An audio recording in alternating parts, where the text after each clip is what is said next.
Bonjour, bienvenue sur ma thérapie. Dans le cadre du chapitre sur les limites, cette deuxième vidéo fait suite à la première vidéo d'introduction où j'ai rempli les grandes familles de nombres, la droite des nombres réels, la notion de grandeur négative et également la notion de zéro. Dans cette deuxième vidéo, je vais vous aborder la notion d'infiniment grand et petit. Donc par exemple, l'ensemble que vous connaissez bien depuis que vous écrivez les domaines, donc par exemple plus l'infini n'est pas un nombre, mais est un ensemble de nombres qui sont supérieurs à tout nombre réel positif. Par extension, son reflet du côté négatif, moins l'infini, est un ensemble de nombres inférieurs à tout nombre réel négatif. Les nombres infiniment grands, donc plus et moins l'infini, peuvent être pensés comme des extensions des ensembles classiques de nombres, tels que par exemple les naturels, les entiers, les rationnels et les réels.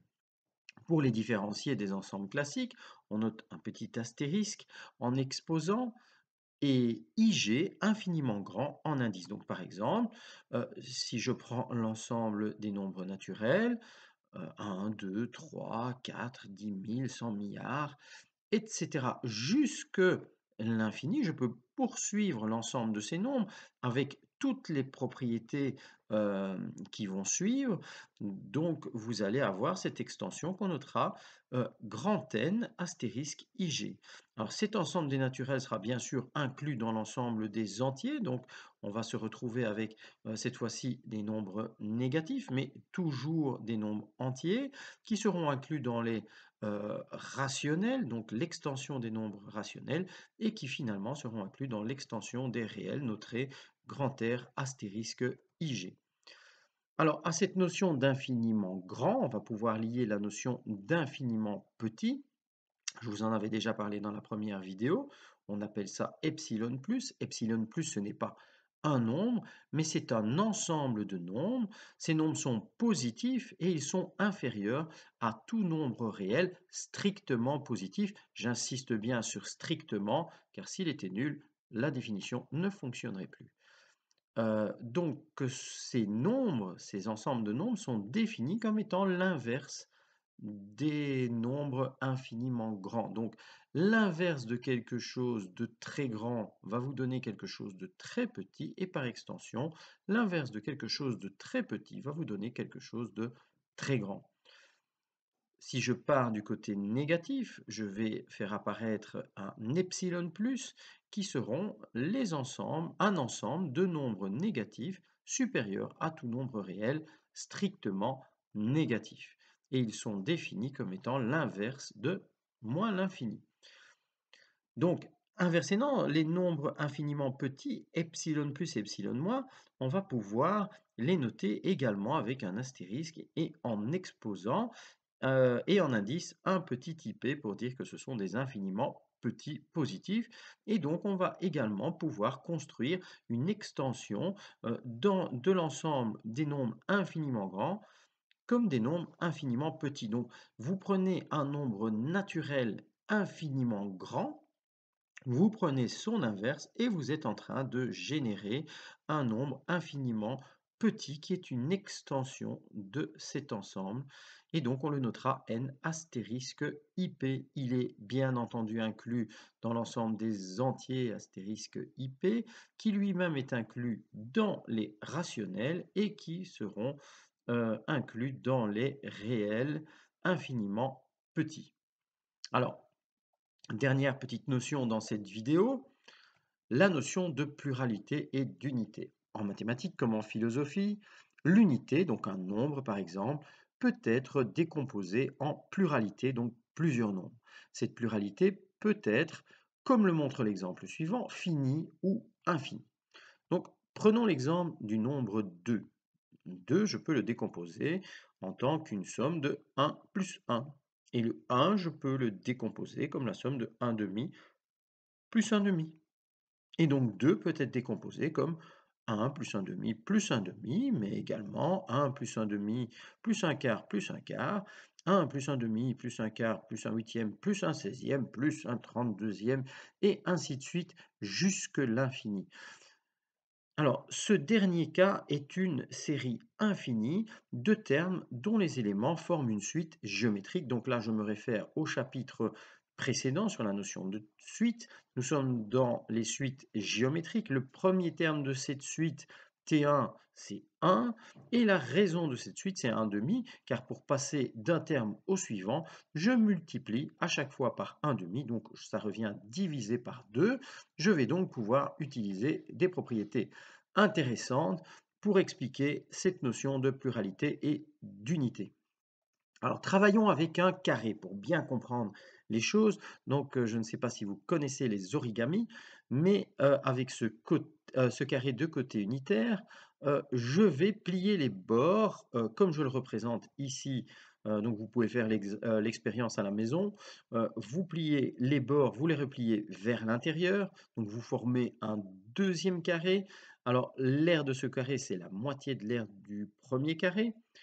Et après le premier pliage, vous allez effectuer un second pliage, donc exactement de la même manière. Et donc là, vous aurez à nouveau la moitié de l'aire du carré précédent, c'est-à-dire le quart de l'aire du carré de départ. En repliant une troisième fois, eh bien, vous obtiendrez un huitième de l'aire du carré de départ, et puis un seizième de l'aire du carré de départ, un 32e du carré de départ. Notez qu'à ce moment-là, si vous êtes en train de faire l'expérience à la maison, il devient de plus en plus difficile de plier le nouveau carré formé car son épaisseur double à mesure que son aire diminue de moitié. Donc voilà une petite représentation. Donc en bleu, j'ai replié les côtés du carré qui sont maintenant devenus en grisé à l'écran. Et puis je les replie et donc nous avons un nouveau carré en grisé à l'écran. Notez que son aire, c'est bien le quart de celle du carré de départ.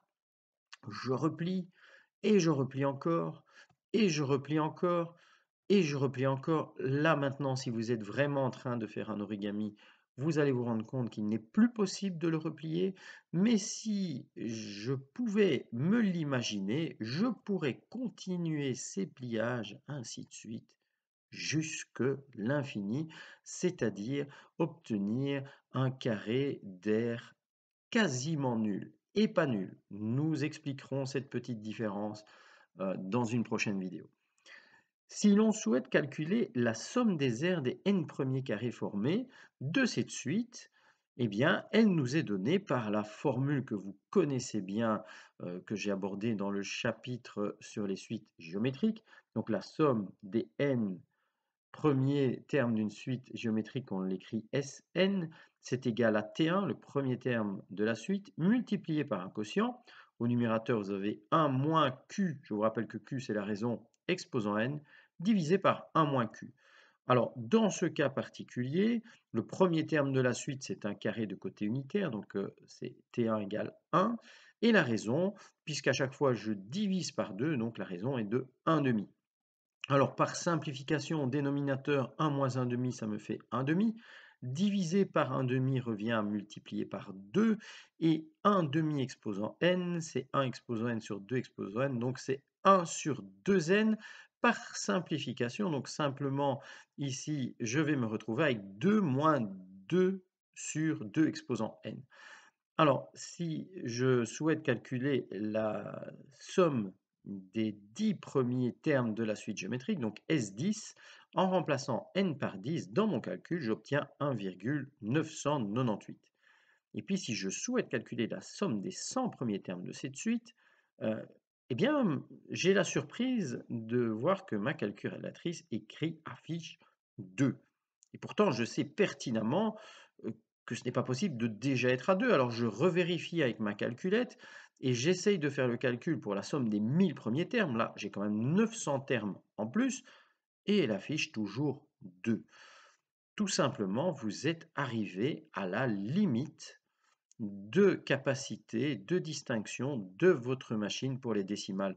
Au fait, votre machine va afficher 1,99999 Et comme il y a un très grand nombre de 9, elle va simplement l'arrondir à 2.